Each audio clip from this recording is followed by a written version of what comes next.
امام حسین ابن علی علیہ السلام کی باتوں نے اثر کیا۔ جب ابن سعد نے جنگ کا آغاز کرنے کی غرض سے پیش قدمی کرنا چاہی تو حر بن یزید الریاحی آگے بڑھے اور اس کو روک کر کہنے لگے، تو واقعی ان سے لڑے گا؟ ابن سعد نے کہا، ہاں خدا کی قسم، لڑنا بھی ایسا لڑنا ہوگا جس میں کم از کم یہ تو ضرور ہوگا کہ سر کٹیں گے اور ہاتھ کٹ کر زمین پر گریں گے۔ حر نے کہا، امام حسین نے مصالحت کی جو صورتیں پیش کی ہیں، کیا ان میں سے ایک بھی تم لوگ نہیں مانو گے؟ ابن سعد نے کہا، واللہ اگر میرے اختیار میں معاملہ ہوتا تو میں ضرور مان لیتا، لیکن میں کیا کروں، تمہارا حاکم نہیں مانتا۔ ابن سعد کا یہ جواب اس کی نیک نیتی پر محمول نہیں تھا، کیونکہ یہ خود رے کی حکومت کے لالچ میں کربلا تک آیا تھا، اور رے کی حکومت کو حاصل کرنے کے لیے امام حسین اور آپ کے ساتھیوں کو شہید کرنا اس کے نزدیک مہنگا سودا نہیں تھا، اور وہ اس کام کے لیے تیار تھا۔ ابن سعد کے لالچ والے معاملے کو جناب حر پہلے سے جانتے تھے، اس لیے جب اس نے کہا کہ تمہارا حاکم نہیں مانتا تو جناب حر ایک طرف ہو گئے۔ پھر جناب حر نے اپنی برادری کے ایک شخص قرہ بن قیس سے پوچھا، قرہ، تم نے آج اپنے گھوڑے کو پانی پلا لیا ہے؟ اس نے کہا، نہیں پلایا۔ کہنے لگے، تو پھر اسے پانی پلانے کے لیے جاتے کیوں نہیں؟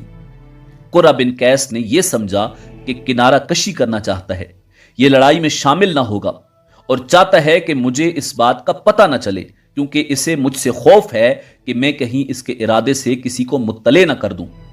چنانچہ قرہ بن قیس نے اپنی سمجھ کے مطابق کہا، ہاں بات تو ٹھیک ہے، میں نے ابھی تک اپنے گھوڑے کو پانی نہیں پلایا، اب جا کر پلاتا ہوں۔ یہ کہہ کر قرہ وہاں سے ایک طرف کو ہٹ گیا۔ قرہ بن قیس کا کہنا ہے کہ اگر حر بن یزید نے مجھے اپنے ارادے سے آگاہ کیا ہوتا تو اللہ کی قسم میں بھی اس کے ساتھ حسین ابن علی علیہ السلام کی طرف چلا جاتا۔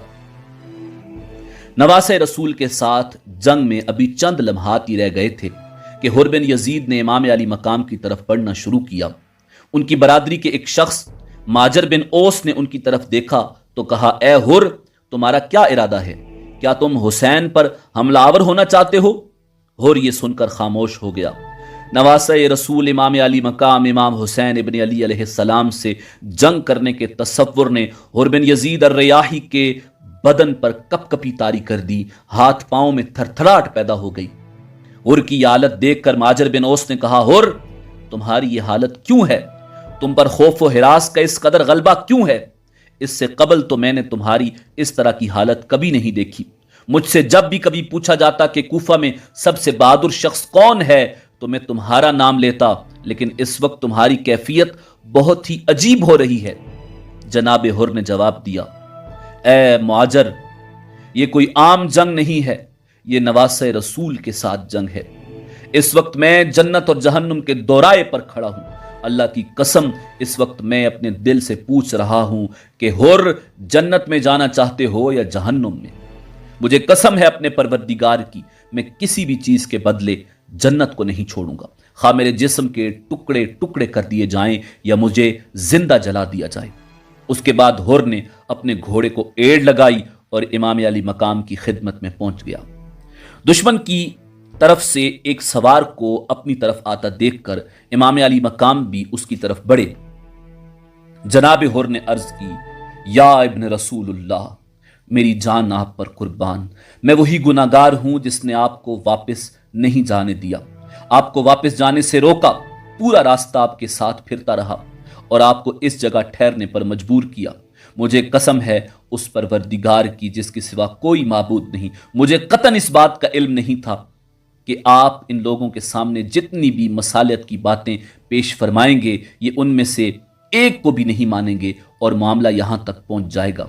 میرا تو یہ خیال تھا مکہ میں بعض باتوں میں ان لوگوں کا ساتھ دوں تو اس سے کیا فرق پڑتا ہے، یہ لوگ یہ نہ سمجھیں کہ میں امیر کی اطاعت سے انحراف کرتا ہوں۔ زیادہ سے زیادہ یہ ہوگا، آپ جن باتوں کو پیش فرمائیں گے ان میں سے کسی نہ کسی بات کو مان لیا جائے گا۔ اللہ کی قسم اگر مجھے یہ پتا ہوتا کہ یہ لوگ آپ کی کسی بھی بات کو قبول نہیں کریں گے اور آپ کے ساتھ ایسا سلوک کریں گے کہ آپ کو شہید کرنے کے لیے تیار ہو جائیں گے تو میں ہرگز ان کا ساتھ نہ دیتا، اور مجھ سے جو خطائیں ہو گئی ہیں